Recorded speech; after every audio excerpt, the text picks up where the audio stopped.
Well, we are finally here, you guys. The Legend of Zelda Tears of the Kingdom is officially released. It's in our hands, it's in our Nintendo Switches, and it feels incredibly surreal to say that we're all, or at least most of us, are actually playing this game. Almost 4 years since the game was officially released, and over 6 years since Breath of the Wild released. Tears of the Kingdom is honestly blowing everyone away, and it's taking the world by storm. It's an amazingly exciting time, and obviously I'm here to talk about my own early impressions of the game. So I'm definitely a few days late to the party when it comes to people and YouTubers online making videos and reviews and discussions and impressions and all of this stuff about this game, but nonetheless, I'm excited to talk about it, man, because my head is bursting at the seams with thoughts about the little bit of the game that I've played so far. Now, of course, if you've been following me on Twitter or on my channel, you know why I'm a little bit late to the party. The game came out this past Friday, and I, of course, had a friend in town staying with us here at our house, so we were hosting one of my best friends. We had another friend who was getting married, which was why he was in town, so we had a big friend-filled weekend and a wedding-filled weekend, and there was just way too much real-life social stuff happening in my life to be able to play this game, even though I picked it up on Friday and it was sitting on my kitchen table the entire weekend, and I kept looking at it, wanting to open it, and it was like calling my name, play me, I'm Tears of the Kingdom, play me, and I was like, I can't do that, stop yelling at me. So I had to ignore it and just do my thing, but now it's actually Monday, and I've been able to spend last night, Sunday night of the release weekend, playing the game for a couple of hours. And I've spent most of the day so far, I'm kind of in the back half of the evening right now recording this, also playing the game. So I'm guessing I've put in 5 to 7 hours maybe between last night and today. I'm obviously not working for the week too. I literally took time off because I have so much PTO every year to be able to play Tears of the Kingdom, even though I couldn't play it this launch weekend. So over the course of the past 24 hours, I've been able to put in probably 5 to 7 or so hours into the game. And so because of that, sure, I probably would have made an impressions video on Saturday or Sunday, but now that it's Monday and I've had a day with this game, man, we have to talk about why this game, to me, in my opinion, is the perfect sequel. So it's hard to even know where to begin, man, because Breath of the Wild itself was such a monumental release. It was a huge shift for the Zelda franchise. It was a massive release and a massive shift even within the gaming industry, and especially in terms of open world games. It did just about everything right. Now it's been 6 years, and so yes, can we look back on it and can we replay it today and find some flaws and some issues and the performance problems that have always existed? Yes, we can see those things and pick it apart, but let's not pretend that when that game first released in 2017, that it wasn't the most mind-blowing thing ever. I mean, it won all the awards, it sold all the copies, it's like probably almost, I think, at 30 million units sold lifetime. The game was a massive hit, and it got tons of perfect 10s. It's an incredible game. And so now with Tears of the Kingdom, how were they going to up the ante? How are they going to add on to that game? How is it going to act as a complementary sequel to that experience and, as we all know, not feel like just $70 DLC to Breath of the Wild? And in my opinion, I think they've done it in a variety of ways, whether it's improving the visuals, which are both the same, but also a bit crisper and clearer and better looking, as well as changing up the world, which was something we didn't know how they were going to do, and adding a ton of new gameplay mechanics and abilities. So it's important that I let you know that right now, all I've done is the opening Sky Island area, where you go through 4 shrines, and I don't know if this is like spoiler territory or not. I'm obviously not going to be able to spoil much of the game, but in the very opening section, you meet a character named Rauru. You understand the initial kickoff of the story with Link and Zelda below Hyrule Castle, and the event that happens that kicks everything off. You immediately find out why Link has this gauntlet thing on his arm. And that opening section takes you through some shrines, gives you some of the initial main abilities that we've already seen demonstrated by Aonuma, and you kick the story off, and then you eventually land on Hyrule, right? And it probably took me about 2 or so hours just to go through the opening island section. There was a lot of meat to it. Very similar to the Great Plateau in Breath of the Wild, and I thought it was a great introduction. The snow area was very difficult to me, but it was certainly a lot of fun. And once I completed everything on the sky, and then I got to jump and dive off down to Hyrule, man, my mind was blown. And since I've landed on Hyrule, I've done some of the initial missions long enough to get the paraglider and meet some of the NPCs, understand some of the initial layout of the map around Hyrule Castle, and that's about it. I haven't even traveled back up into the sky yet, and that is only by choice, but let me tell you, I am so excited. I can see all these huge islands floating above. I'm actually about to go complete a shrine once I finish this video and keep playing, and once I do that, I'm actually going to take myself back up into the sky and finally start exploring some of that. So I will probably make a follow-up video really diving into the sky stuff, but that's just where I am right now. Now, something I have managed to do so far is go below the ground. Go into what is called the depths in this game, because there is an initial kind of mission that will take you below into the depths so you can understand what that looks like. And it is so cool, man. I think the reason I love this game and why I find it to be the perfect sequel is it took a groundbreaking, revolutionary, just flat-out wonderful open world map, which was the Breath of the Wild Hyrule map, and they've added, as we had all suspected, some was confirmed, some was theories, they added this huge sky layer element to it, right? So you've got the main map of Hyrule, which is the same, but already feels very different to me when I'm running around it. So they've clearly adapted and changed the map, which is amazing and makes it so perfect. But they've got this above layer, which is the sky and all of these islands, which I cannot wait to start diving into and discuss on a future video. And now that I've been into the depths one time and understood how the depths work, it has also confirmed that that is its own beneath the surface layer and world and map. And that is mind-blowing. There is no better way to evolve a game in a proper sequel, which I say only because some naysayers thought this wasn't going to be a proper sequel. They have done it the perfect way by adding two massive layers that both require unique gameplay and traversal ideas to move across, which is the sky above and the depths below. It is so mind-blowing. The first time you go into the depths was so chilling to me in a good way, because you dive down and you realize what's happening. You're like, I'm going way into the ground, and you land there and you're like, whoa, there's like a world down here, and there's a character down here kind of scouting around, and he's built a campfire, and there are tents, and it's really dark in the distance, but you can see glimmers of light. I'm trying to like not overly spoil it, and you can see that and you're like, whoa, like this is like way more than I thought. This isn't just a hole in the ground. This is like something.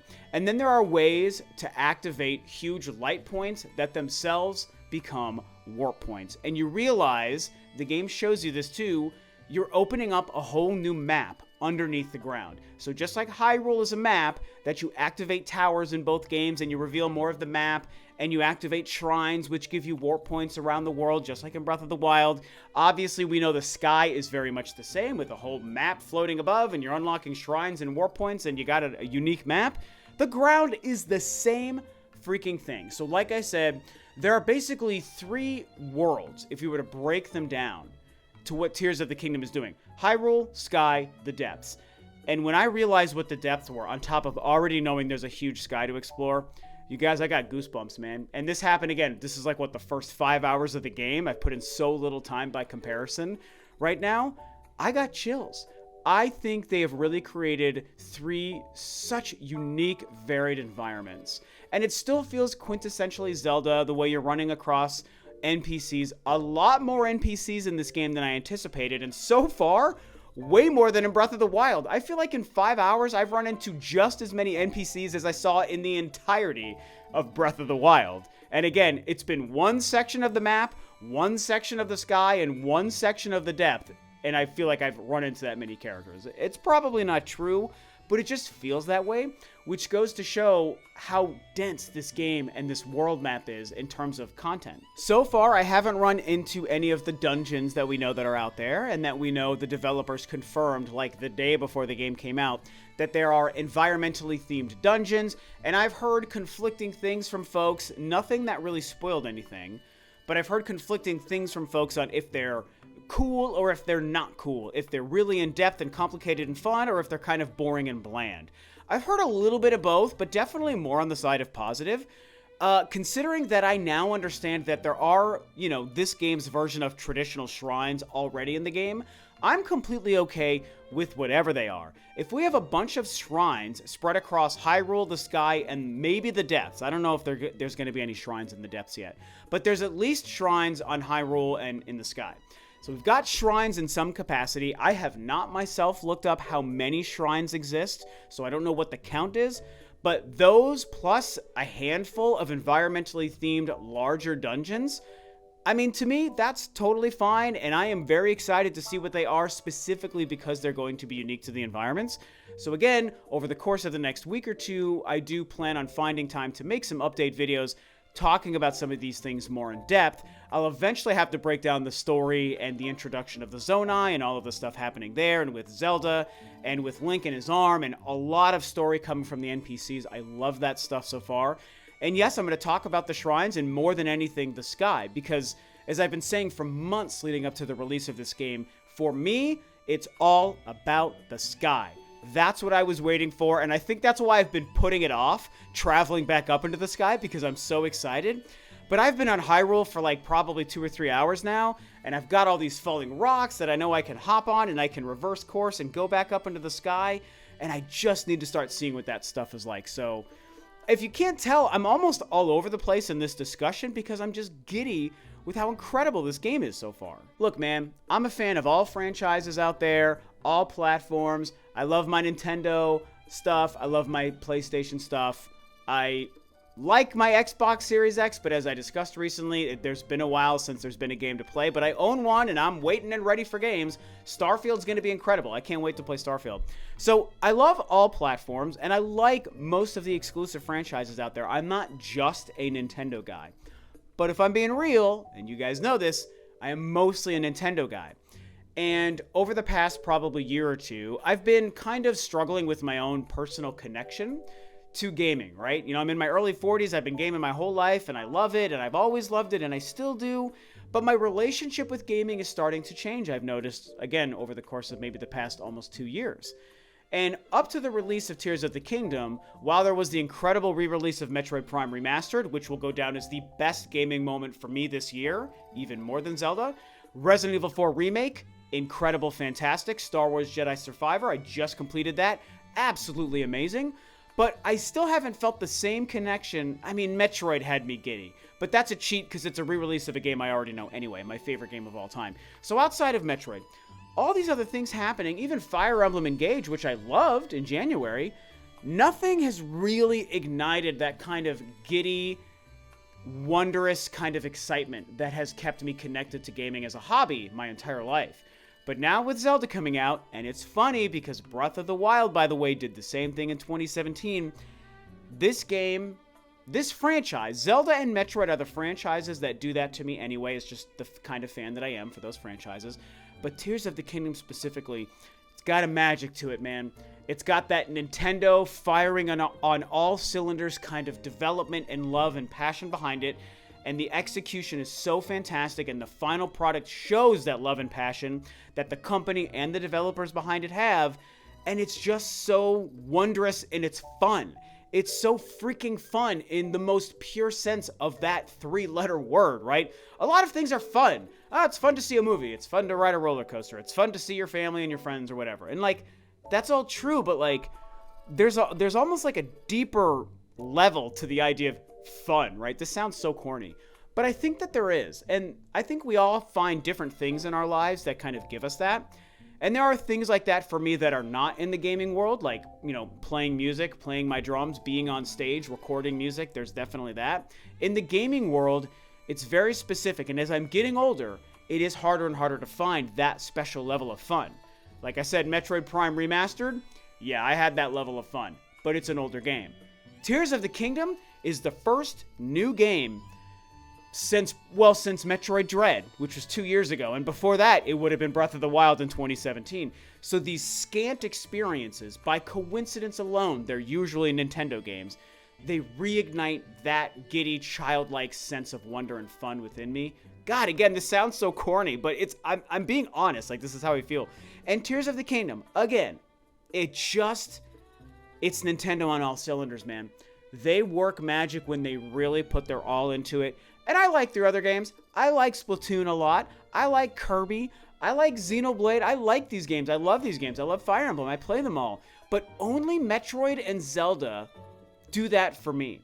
And Tears of the Kingdom is that masterpiece, man. It is that freaking game that just does everything perfectly. And again, when you're talking about building on the monumental success that was Breath of the Wild, this was the game to do it. This is not $70 DLC. Tears of the Kingdom is the real freaking deal, and it's amazing. So anyway, I went off on a random tangent about how much I like having fun in my life, so hopefully you guys enjoyed that random sidetracked little tangent there.